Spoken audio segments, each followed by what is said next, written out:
Sebelumnya, Sukiyoto Namo Buddhaya. Selamat datang di media pembelajaran dalam mata kuliah Riwayat Hidup Buddha Gautama yang diampu oleh Bapak Parjono, Magister Pendidikan Buddha. Saya mahasiswi semester 1 di Sekolah Tinggi Agama Buddha Negeri Sriwijaya. Pada video kali ini, saya akan menceritakan sebuah cerita bertema Sang Buddha Parinibbana dan Konsili Sangha pertama. Yang pada penasaran sama kisahnya atau ceritanya, yuk simak sampai akhir. Riwayat Hidup Buddha Gautama, Sang Buddha Parinibbana dan Konsili Sangha pertama. Sang Buddha Parinibbana. Perjalanan ke Kusinara pada berusia 80 tahun. Buddha melakukan perjalanan dari Rajagaha menuju Kusinara, ditemani oleh Bhikkhu Ananda dan para siswa lainnya. Dalam perjalanan, Sang Buddha merasa haus, sehingga meminta Bhikkhu Ananda untuk mengambilkan air di dekat mereka beristirahat. Setelah beristirahat dan minum air, Sang Buddha dan rombongannya melanjutkan perjalanannya. Sepanjang perjalanan, Sang Buddha mengulang-ulang khotbah tentang pahala-pahala mengikuti 3 faktor dari jalan mulia berunsur 8. Berikut 8 jalan mulia. Yang pertama yaitu ucapan benar, perbuatan benar, mata pencarian benar, termasuk dalam kemoralan atau sila. Daya upaya benar, perhatian benar, dan konsentrasi benar, masuk ke dalam konsentrasi atau samadhi. Yang terakhir, pengertian benar dan pikiran benar, masuk ke dalam kebijaksanaan atau panya. Makanan terakhir Buddha. Setelah tiba di bawah, Sang Buddha dan para siswanya berdiam di hutan mangga milik Cunda. Keesokan harinya, Cunda mempersiapkan makanan yang mewah, makanan khusus yaitu Sukaramadawa, daging yang dicampur oleh jamur. Setelah diidamkan, Sang Buddha berkata kepada Cunda, "Cunda, jika masih ada Sukaramadawa yang tersisa, kubur dan timbunlah dalam tanah." Buddha tidak melihat ada seorang pun di dunia ini selain Tathagata yang mampu mencerna makanan Sukaramadawa ini. Setelah selesai memakan Sukaramadawa, beberapa saat kemudian Sang Buddha mengalami sakit perut yang sangat luar biasa. Setelah berjuang melawan sakit perut tersebut, Sang Buddha dan rombongannya melanjutkan perjalanan. Sang Buddha dan rombongannya menempuh perjalanan cukup jauh dari Pawa menuju Kusinara. Sang Buddha meminta Bhikkhu Ananda untuk menyiapkan tempat pembaringan dengan kepala mengarah ke utara. Di antara 2 pohon sala, kemudian kedua pohon sala tiba-tiba berbunga, padahal saat itu belum musimnya. Kemudian para dewa datang dan menaburkan bunga sebagai ungkapan rasa hormat. Selanjutnya Buddha berkata kepada Bhikkhu Ananda, "Ananda, kedua pohon sala besar ini menaburi Tathagata dengan bunga-bunga, seolah memberi penghormatan kepada Tathagata. Tetapi ini bukanlah cara bagaimana Tathagata seharusnya dihormati dan dihargai, melainkan adalah jika para bhikkhu dan bhikkhuni atau laki-laki dan perempuan, umat awam, hidup sesuai dengan ajaran Tathagata. Itulah cara menghormati dan menghargai Tathagata."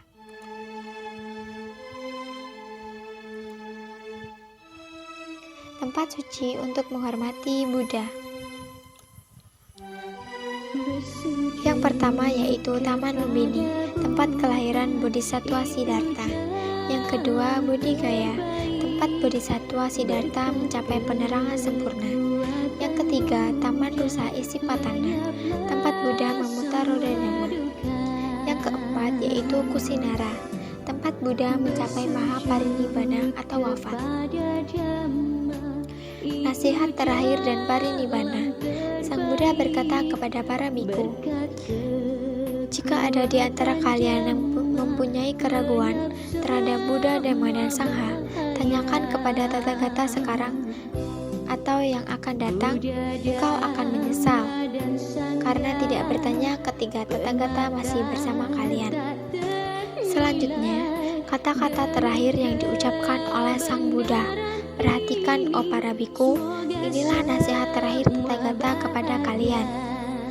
Semua bentuk perpaduan di dunia ini adalah tidak kekal. Berjuanglah dengan sungguh-sungguh untuk mencapai kebebasan sejatimu. Proses Mahaparinibbana Buddha. Mula-mula, Buddha memasuki jana ke-1 sampai ke-4, lalu sampai kepada keadaan alam tertinggi dalam tahapan meditasi. Kemudian, Buddha bangun dari keadaan alam tertinggi, sampai kembali pada jana ke-4 hingga jana ke-1. Dari jana ke-1, Buddha kembali memasuki jana ke-2, ke-3, dan ke-4. Keluar dari jana ke-4, Buddha segera menghembuskan nafas terakhir dan mencapai Mahaparinibbana di antara dua pohon salak kembar.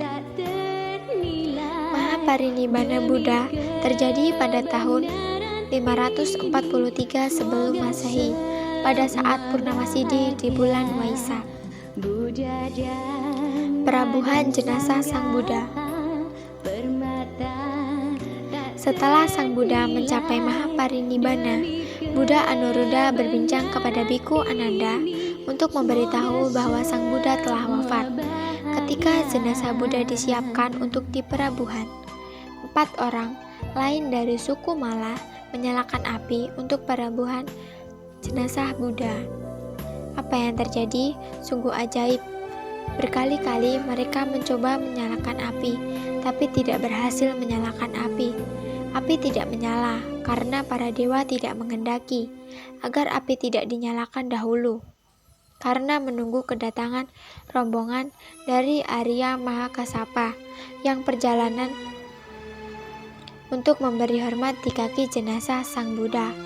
Ketika jenazah Sang Buddha habis terbakar, maka semua kulit, jaringan, daging, urat, dan cairan telah habis terbakar tanpa meninggalkan abu atau bagian-bagian apapun, hanya tulang-tulang yang tertinggal. Dan di antara 500 kain pembungkus berlapis, hanya 2 lapis yang tidak terbakar, yaitu lapisan yang paling dalam dan lapisan yang paling luar. Pembagian relik Sang Buddha. Menurut Mahaparinibbana Sutta, setelah Sang Buddha wafat dan tubuhnya dikremasi, relik-relik beliau dibagikan secara adil oleh Brahmadonna. Berikut pembagian reliknya. Yang pertama, Raja Ajatasattu dari Magadha, suku Licawi dari Vesali, suku Sakya dari Kapilavastu, yang ketiga suku Buli dari Alakapa, yang keempat suku Kolya dari Ramagama, yang kelima seorang Brahmana dari Betadipa, yang keenam suku Mala dari Pawa, dan yang terakhir suku Mala dari Kusinagara. Sidang Konsili Sangha pertama. Konsili Buddha atau Buddhis pertama diadakan setelah Sang Siddhartha Gautama wafat pada tahun 483 sebelum Masehi. Penyelenggaraan konsili ini dilakukan di Rajagaha dengan mendapatkan perlindungan dari Raja Ajatasattu dari Kekaisaran Magadha. Konsili dipimpin oleh seorang rajib bernama Mahakassapa. Tujuan konsili ini adalah untuk menetapkan Sutta Pitaka dan melakukan kodifikasi terhadap Vinaya. Sumber sutta dikumpulkan oleh murid utama Gautama yang bernama Ananda, sedangkan murid Gautama bernama Upali bertugas membacakan ulang Vinaya. Dalam konsili Buddhis pertama ditetapkan dasar kanon Pali yang menjadi acuan utama dalam menjelaskan seluruh masa sejarah awal agama Buddha.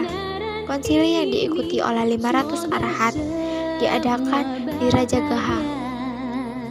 Untuk menyetujui isi dari Dhamma dan Vinaya, Ananda membacakan ulang sutta yang masing-masing dimulai. Demikian telah saya dengar, Biku Upali membacakan Vinaya. Oke, Sekian cerita singkat dari Sang Buddha Parinibbana dan Konsili Sangha pertama. Sebelum saya tutup dengan salam doa, bagi teman-teman yang ingin melanjutkan ke perguruan tinggi, baik yang beragama Buddhis atau non-Buddhis, bisa langsung join aja ke Staben Sriwijaya, yaitu Sekolah Tinggi Agama Buddha Negeri Sriwijaya, tempatnya di Tangerang, Banten. Selain itu, Staben Sriwijaya juga memiliki ciri kenusantaraan, jadi tidak hanya yang di dekat kampusnya saja, tetapi melainkan dari luar daerah yang juga ikut gabung ke Staben Sriwijaya. Buat kalian yang penasaran sama Staben Sriwijaya, boleh follow IG-nya ya. Saya akhiri, Sukihotu, Namo Buddhaya.